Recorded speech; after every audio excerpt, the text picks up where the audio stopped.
Welcome to your pre-Easter edition of the Todd and Erin Daily Stream. Hope you're getting set, ready to go. Oh, wait. I get so much criticism. What? Seatbelts. Well, yeah, talk about being a bad example to the young people. I always wear seatbelt. You were such a liar. My son... I'm stopping the car right now. Get out. Get out of the car. It's my car. No. And I'm wearing my seatbelt, as I always do. Our son always reminds us, put your seatbelt on now. And if I don't, he won't stop. All right, so we've got a really cool video coming up from Todd's Test Kitchen about fermentation and sauerkraut. But I don't know how you got onto that. It's a new thing. It's really great. You're claiming it's a food trend. Speaking of food, okay. I want to talk about this. Your mom, we are concerned about her all the time because we love her. She's your mom. And one of the food things that she cannot eat is ham. And now for Easter, traditionally... Lots of people have ham. Mom's like, it's not happening. Right. So what she asked is my brother Kelly, who is a barbecue master, would you make ribs? How do I not know that? How could you not know Kelly would be a barbecue master? I've never seen his food. My brother is a carnivore. I don't think he's ever eaten anything carb-related in his life. Okay, go ahead. Anyway, so the important thing is that Mom said, Kelly, could you please make barbecue ribs for Easter? Kelly, of course, said that would be fantastic. First mystery right there. So then we're thinking, well, you can't have the regular things that you would do, like with ham, like scalloped potatoes. You have to have barbecue things, coleslaw, corn on the beans, cob, maybe some cornbread. Yeah. And then I thought to myself, how do we tie this into the whole Easter thing? And it finally came to me. Oh, you've made this fit somehow, okay. Yes, so barbecue kind of makes you think of the South. Okay. It should, because it is. Sure, yeah. And then you've got the South, and the slogan of the South, which isn't true, is the South will rise again. Like 150 years ago, that was accurate. True. Okay. Sure. And then there's Easter. Yeah. And who's going to rise again? Christ is risen. There you go. You know, that's a long walk, but I'm here for you. There's a tidy package right there for you. So anyway, you can make anything work. You've got a jar, you've got cabbage, you want to learn, everyone's talking about this right now in the food world, fermentation which is fermentation and pickling. Let's watch. Hi everyone, it's Todd here, and a lot of you ask, hey Todd, why don't you ever get anything done? It's because I'm distracted easily. I've been on the internet. I fell upon, pickles. Pickles led me to coleslaw. Coleslaw led me to sauerkraut. Sauerkraut? I've never made sauerkraut before. You want to make sauerkraut? Let's do it. First thing to do is cut the cabbage up in 1/4-inch slices. Shall we do that? This is boring. Let's make it quick. Ta-da! All right, now what we need to do is put this in a bowl. We're going to put it in a bowl because we're going to add the salt on top of it, and we're going to massage the cabbage. This is an adult show, by the way. Massage the cabbage with some sea salt. Now what we're going to do is we're going to put about a tablespoon in there like this. We're going to massage the water out of it. All right? We'll be right back. All right, so I've been doing this for about 10 minutes. What you're trying to do is break it down, and you can hear the noise. You're breaking it down on a cellular level. How's that? All right, so I think this is about done. And you're trying to get most of the water out so the fermentation can take place. All right. That's good. We need a jar. Like that. All right, here is the jar. We're going to start filling it with our cabbage. And I didn't know this, but I thought there was vinegar in sauerkraut, but evidently there's not. It's just its own fermentation.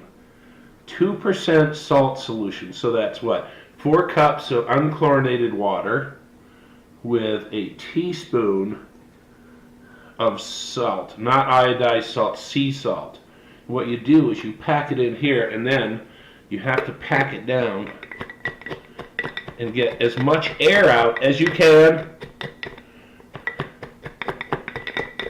I always thought there was vinegar in this, but there's not. So you just keep packing it up, packing it up, packing it up. One of the important things it told me, it warned me about, was make sure that you don't screw the lid on all the way, because this ferments. This is going on top of your countertop. So as it ferments, gases will be released. Much like when you eat sauerkraut, more gases will be released. And the other thing is to make sure that you get about 2 inches from the top.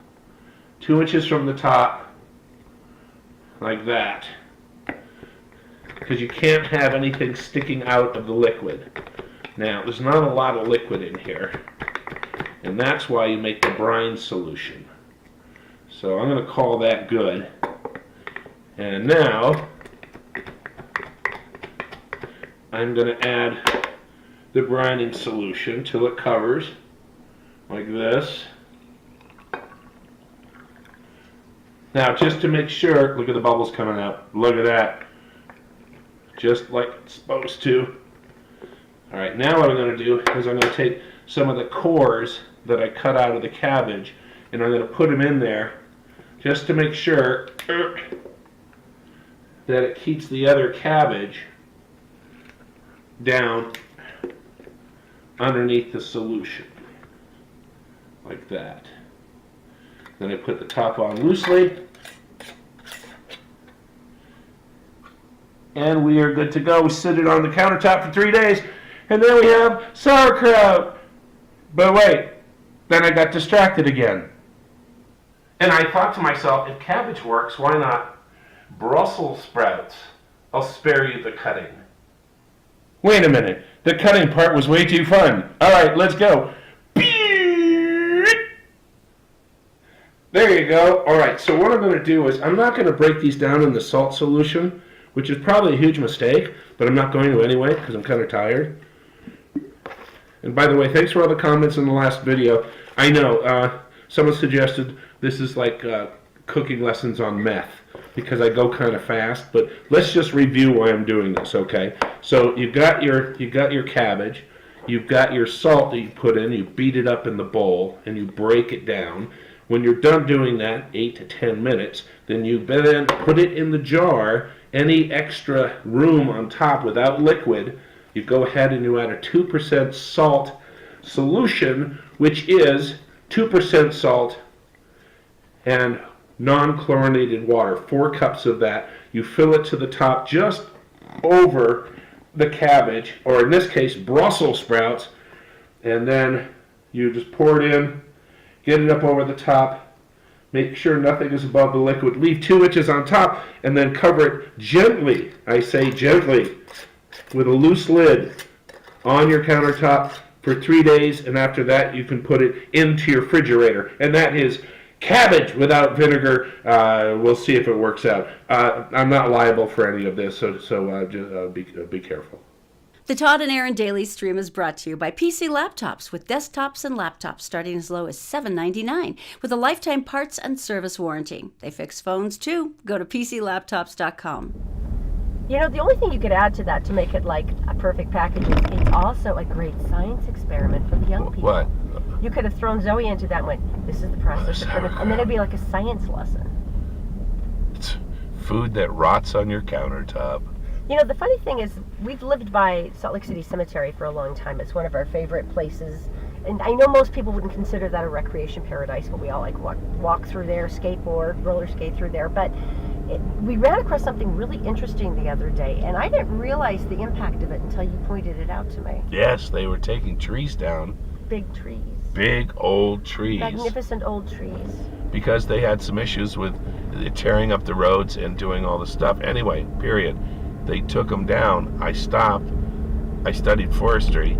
I stopped and I looked, and I started counting the rings, and this is what I found. Here I am in the Salt Lake City Cemetery among some very large trees that have been dropped because of disease and beetles, and they're dropping these trees now among all the beautiful tombstones leading back to 17 something or other. And this tree behind me is 107 years old. And I thought to myself, having studied forestry and knowing these things kind of act like centuries, right? Looking over, experiencing what the world has gone through. And if you look right here, that is when the tree was born. First of all, I have my smart glasses on because we're doing history. If I'm off by a year or two, stop. I don't want to hear about it, okay? Here is the beginning of the tree. This is when it was planted. It sprouted at this point, which is 1917. Puerto Rico was just brought in to be part of the United States, though they don't care about them and they can't vote and we don't rescue them during hurricanes. That being said, we're going to move on now to the 1920s, and that would be up in this area, and the Great Depression happened. Also, Prohibition, which made Al Capone like a king because of the bootlegging. Women's voting, very important. In 1927, that would be right about here, Charles Lindbergh flew the Atlantic for the very first time. The jazz singer, actually right there, was the first full-length movie with sound. All right, Wall Street, the Wall Street crash. Let's see, 10, 20, 30. Right there was the crash of Wall Street in 1921. Also 1930, 10, 20, 30, 31, Empire State Building was opened to the public for the very first time. 21st, 23rd, right here, the amendment was changed for the Constitution and Prohibition was flushed down the toilet. And the beer wasn't, for a change. Okay. The New Deal came in, let's see, 1 to 33. So right there, the New Deal came in, and this was to help out all the different people, help farmers get credit, help people buy houses. The CCC was created. That was a Civilian Conservation Corps. They were employing the people of America to do upgrades on all different kinds of structures and stuff. And I just remember them planting them because we'd be in the middle of the woods and we'd walk up and there would be this huge stand of red pine in the middle of nowhere. And that was because of the CCC, but they kept people working, they kept them being paid, and that's what they did. Following that, 1934, the 30s sucked. They really did, because here comes the Dust Bowl. And this is because of a drought, high temperatures, and mismanagement of soil and the farmers. And that's when that happened, 1934. 1937, Golden Gate Bridge, 37 right there. The Golden Gate Bridge opened up. And that saved people a lot of traveling time. Also, let's see, 1939, right here. World War II begins. Right there. And this tree was standing here the whole time. The next 5 years was just war, battle, battle, battle, battle, one after another. To brighten things up, so World War II started here. Right here, Bugs Bunny. Bugs Bunny made his first appearance. Pearl Harbor, 1941, brings us 10, 20, 30, 40, right there, Pearl Harbor, which is just sad. I mean, but this tree was here for it. I mean, I think that's the thing for me, is the fact that this tree saw all these things. It existed during all these different things we've been looking at. Here's another sad one, 1942. And that's when the Japanese-American internment camps started. And they started right here as well in Utah, in Delta. And they started, and we know a woman, dear woman, her name is Ray, and she and her family were actually put into one of the camps. And they went from owning a business, owning a house, tending a garden, to the middle of nowhere in barracks because they were Japanese American. Let's see, Constitution term limits. That was in 1945. That's right here. That means Hatch at this time was already 65 because he's been, yeah. Okay, so 10, 20, 30, 40, 50. 1955, Rosa Parks refused to give up her seat on a bus, which started basically the civil rights movement. Following that, they also came up with the Civil Rights Act, started in 1960, which was right here, which basically said you can't screw with people at the polls. You can't keep people from going and voting. You cannot intimidate them. You cannot make rules up. Why does this sound so familiar? Right? So they cannot do that. So this was going on during the Rosa Parks civil rights movement, and it began in 1955. The space race is on. Sputnik, the very first satellite launched by the Russians, that started the whole thing. And next thing you know, we're all Space Force people fighting in space. Martin Luther King, very sad, 1963, right here. JFK was assassinated. In that same year, Martin Luther King was assassinated. In 1977, let's go through it, 10, 20, 30, 40, 50, 60, 70, 1973, and I know I'm jumping ahead really fast, Elvis passes away.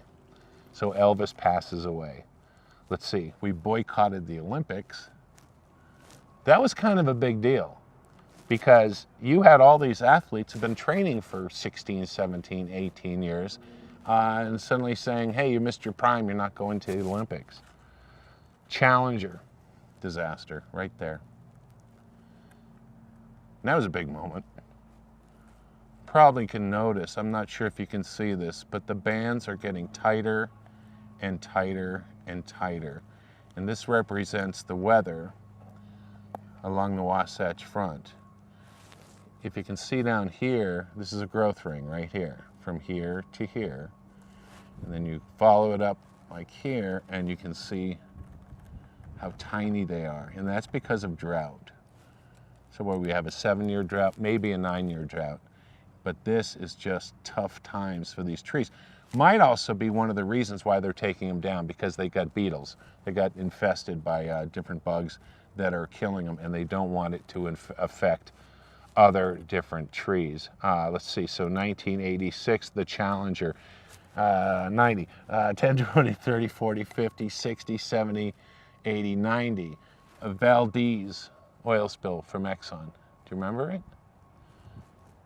And what a big deal it was. And can you picture all the animals being grabbed up and taken care of and washed off, and people going along and sopping up the oil on the beachfront with rags?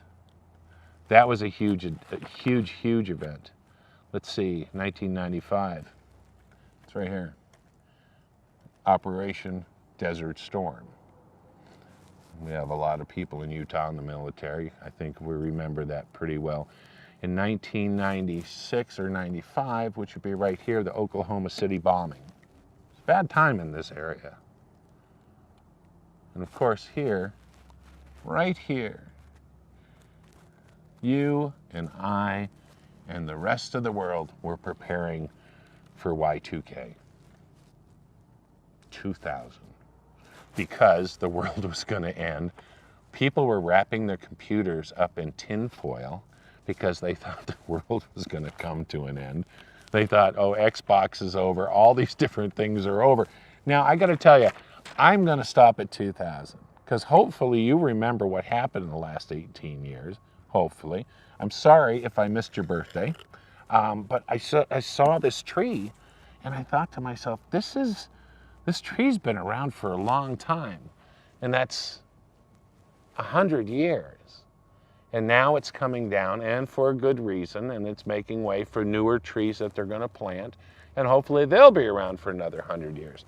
But right from there, all the way to there, I just think it's cool.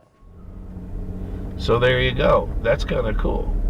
I thought it was cool anyway. Well, Thanks for putting up with me. No, but it was interesting to realize the impact of how long things have been around us. Because usually in the West, everything's new, and we're like, well, if it's 50 years old, it's really super antique. Right. It's not like that. All right, so Easter Sunday. Easter is Sunday, if you're watching currently. If you're not, hope you had a good one. Yeah. Hiding the Easter eggs. Zoe's 8, so she's the youngest of Oh, and Maddie. all of the family. Oh, So that's there's really right. 2 kiddos left that actually hunt Easter eggs with any kind of sincerity. But So we will be doing that. And a little clue for you, a little tip from Uncle Todd, is make sure you date the eggs, because the ones from last year, They don't taste the same. They really don't taste as good as the ones that are new. So you guys have a great time. Thanks for watching the Todd and Erin stream. I promise we'll sound and be better next week after we get through the gumbo. So we'll see you later. Thanks for watching. Have a good weekend. Bye.